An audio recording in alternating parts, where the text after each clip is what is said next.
MNS प्रमुख राज ठाकरे को बड़े भाई उद्धव ठाकरे ने किया फोन। आज तक को सूत्रों के हवाले से मिली खबर, हालांकि राज ठाकरे का उद्धव को फोन से इनकार। सूत्रों के मुताबिक फोन पर उद्धव ने राज से पूछा सेहत का हाल। पिछले कुछ दिनों से बीमार है राज। बीजेपी से गठबंधन टूटने के बाद राज ठाकरे और उद्धव की बातचीत के निकाले जा रहे हैं सियासी मायने। राज उद्धव के बीच चुनाव पूर्व नहीं हुआ है कोई समझौता। सवाल यह है कि क्या चुनाव बाद करीब आएंगे उद्धव और राज। सूत्रों के मुताबिक उद्धव और राज ठाकरे के बीच सियासी समझौते पर पहले भी हुई थी चर्चा। दोनों के पारिवारिक मित्रों ने निभाई थी भूमिका, लेकिन नहीं बनी कोई बात।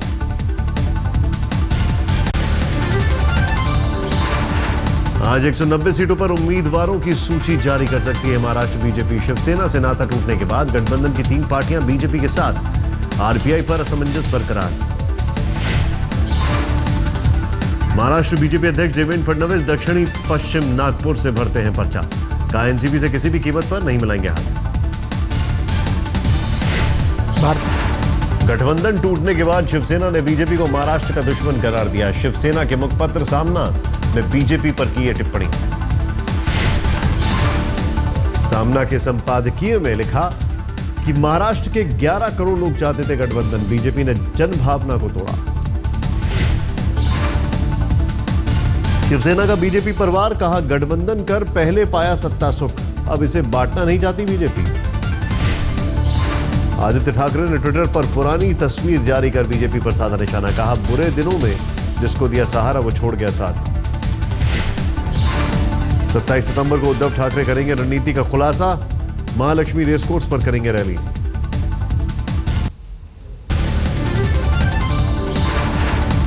बीजेपी नेता एकनाथ खड़से ने महाराष्ट्र की मुक्ताईनगर विधानसभा सीट से भरा पर्चा। उठाया सीएम पद का मुद्दा। खड़से ने कहा उत्तर महाराष्ट्र से सभी सीटें जीतने पर इसी इलाके से बनेगा बीजेपी का सीएम। बीड लोकसभा उपचुनाव के लिए गोपीनाथ मुंडे की दूसरी बेटी प्रीतम खड़े को मिला टिकट। बोरीवली से मैदान में उतरे विनोद तावड़े। महाराष्ट्र सीएम पृथ्वीराज चौहान ने किया ट्वीट। शिवसेना बीजेपी का गठबंधन टूटते ही एनसीपी ने तोड़ा नाता। राज्य में नया गठबंधन दिखाई देने के संकेत। महाराष्ट्र के डिप्टी सीएम अजीत पवार ने बारामती से भरा पर्चा। समर्थकों की भीड़ के संग दिखाई ताकत। रैली में अजीत के साथ उनकी बहन सुप्रिया सूले और बेटा पार्थ पवार भी रहे मौजूद। पेट कस्बे में थी जनसभा। गठबंधन टूटने के बाद संकट में महाराष्ट्र की पृथ्वीराज चौहान सरकार। एनसीपी ने समर्थन वापस लिया। एनसीपी के समर्थन खींचते ही अल्पमत में आई महाराष्ट्र सरकार। आज इस्तीफा दे सकते हैं सीएम चौहान। कल शाम एनसीपी ने किया था कांग्रेस से 15 साल पुरानी दोस्ती तोड़ने का ऐलान। 144 सीट न मिलने पर लिया फैसला। आगे आने वाले विधानसभा के चुनाव में हमारे स्वतंत्र तौर पर हम इस चुनाव को लड़ेंगे। एनसीपी के समर्थन वापसी के बाद राज्यपाल से मिले बीजेपी नेता एकनाथ खड़से। महाराष्ट्र में राष्ट्रपति शासन लगाने की मांग।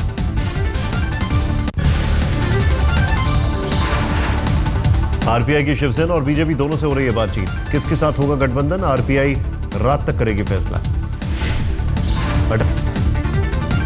बीजेपी के साथ भी जा सकते हैं रामदास अठावले। बीजेपी के नेताओं से भी हो रही है बातचीत। सीटों की संख्या पर होगा फैसला। बीजेपी के साथ जाएंगे अठावले या शिवसेना का थामेंगे दामन। हरियाणा में रोहतक से भूपेंद्र सिंह हुड्डा ने भरा विधानसभा चुनाव का पर्चा। जिंद से मैदान में उतरे दुष्यंत चौटाला।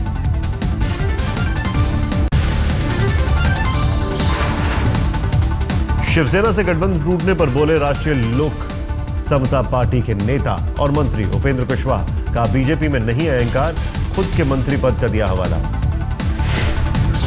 मंत्री उपेंद्र सिंह ने कहा कि बीजेपी में अहंकार होता तो मुझ जैसा छोटी पार्टी का नेता नहीं बन पाता मंत्री। ओम प्रकाश चौटाला को फिर भेजा जा सकता है जेल। अंतरिम जमानत के दौरान की थी रैली। ओम प्रकाश चौटाला ने कल जिंद में की थी रैली। दिल्ली हाईकोर्ट ने तिहाड़ में सरेंडर का किया आदेश। ओम प्रकाश चौटाला को 17 अक्टूबर को सरेंडर करना था। वकील ने 20 दिन का और मांगा था वक्त। साईं की मूर्तियां हटाने से संबंधित केस की सुनवाई फिर टली। सुप्रीम कोर्ट के जज ने खुद को केस से अलग किया। आज सुप्रीम कोर्ट में थी सुनवाई। नए बेंच को सौंपा गया साईं की मूर्ति हटाने से जुड़ा केस। पहले भी एक जज ने खुद को सुनवाई से किया था अलग। पूर्व महाधिवक्ता अशोक मोहंती को कोर्ट से मिली सशर्त जमानत। शारदा चिटफंड घोटाले में सीबीआई ने किया था गिरफ्तार। Justice RN. लोढ़ा ने सीजीआई पद से रिटायर। 41वें प्रधान न्यायाधीश थे जस्टिस लोढ़ा। जस्टिस लोढ़ा ने अपने कार्यकाल को बेहतरीन और चुनौती भरा बताया। कहा सुप्रीम कोर्ट में खाली 8 जजों के पद पर 7 नियुक्तियां की। हालांकि 64,000 से ज्यादा केस अभी निपटाने बाकी। दिल्ली के हरिनगर इलाके में एक स्कूल में 3 साल की बच्ची से बलात्कार। प्ले स्कूल के मालिक का बेटा गिरफ्तार। प्ले स्कूल के मालिक विकास के खिलाफ रेप का केस दर्ज। हरिनगर में बच्चों के परिजनों ने स्कूल में किया हंगामा। थाने में स्कूल के खिलाफ दर्ज कराई गई रिपोर्ट। हंगामे के दौरान स्कूल का एक कर्मचारी घायल, अस्पताल में भर्ती कराया गया। कल दिल्ली के रोहिणी इलाके में भी सामने आया था मासूम से छेड़खानी का मामला। प्ले स्कूल के कर्मचारी पर लगाया था आरोप।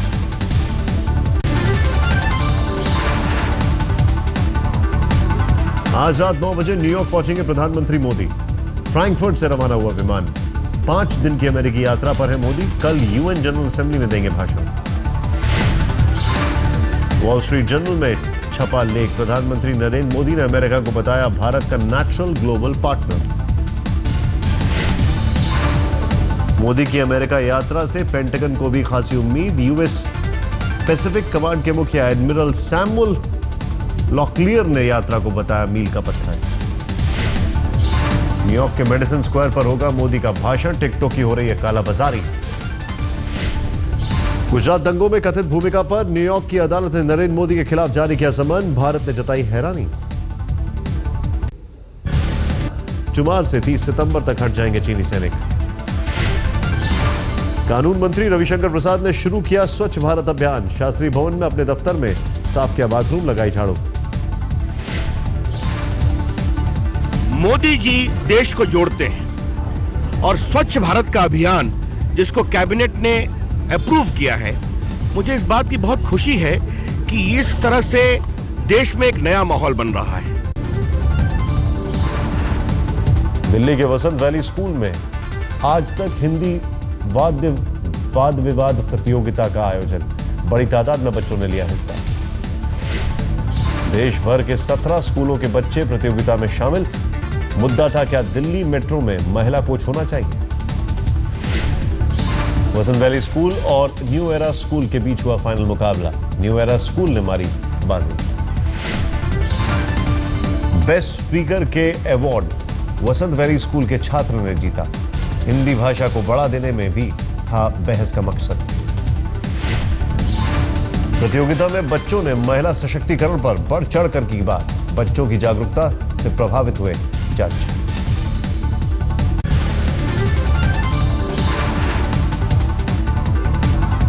असम में बाढ़ से मरने वालों की तादाद 36 तक पहुंची। एनडीआरएफ ने 800 से ज्यादा लोगों को निकाला। सैलाब से जूझ रहे असम के सीएम तरुण गोगोई का इल्जाम। मदद में सौतेला बर्ताव कर रहा है केंद्र। जम्मू कश्मीर के सीएम फारूक अब्दुल्ला से मिले एसपीजीसी के प्रमुख अवतार सिंह मक्कड़। बाढ़ प्रभावित 4000 सिख परिवारों के पुनर्वास की मांग। उमर सरकार पर बरसी पीडीपी की महबूबा मुफ्ती। बाढ़ राहत में लगाया बदइंतजामी का आरोप। बैंगलोर में भारी बारिश से शहर भर में भरा पानी। बीती रात से जारी है भारी बारिश। शहर में पानी भरने से दिक्कतों में फंसे लोग।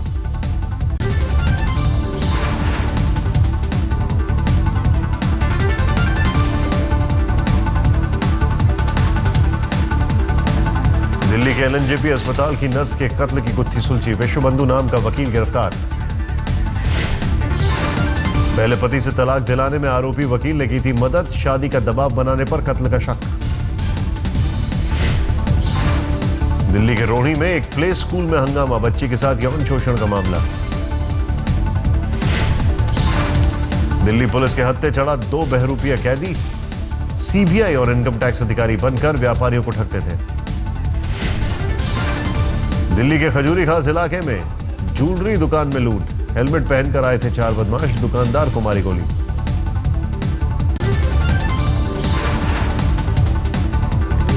दिल्ली में दोस्त को अगवा कर 10 लाख की फिरौती वसूलने वाले गिरफ्तार, कारोबार में घाटे की भरपाई के लिए किया था अगवा।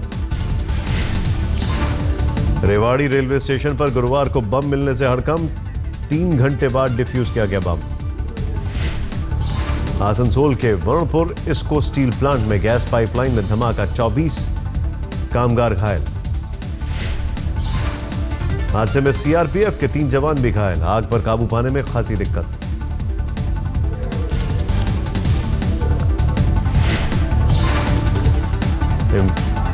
इम्फाल में सुरक्षा बल की अगवा गाड़ी लावारिस मिली, साथ ही मिला ड्राइवर का शव। विलेज डिफेंस फोर्स से गिरने पर अज्ञात बंदूकधारी गाड़ी लेकर भागा।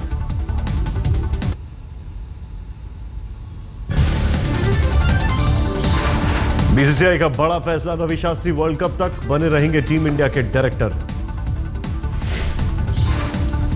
मिल्खा सिंह, मैरी कॉम के बाद अब महेंद्र सिंह धोनी पर भी बनेगी फिल्म और द वेडनेसडे के डायरेक्टर नीरज पांडे करेंगे डायरेक्ट।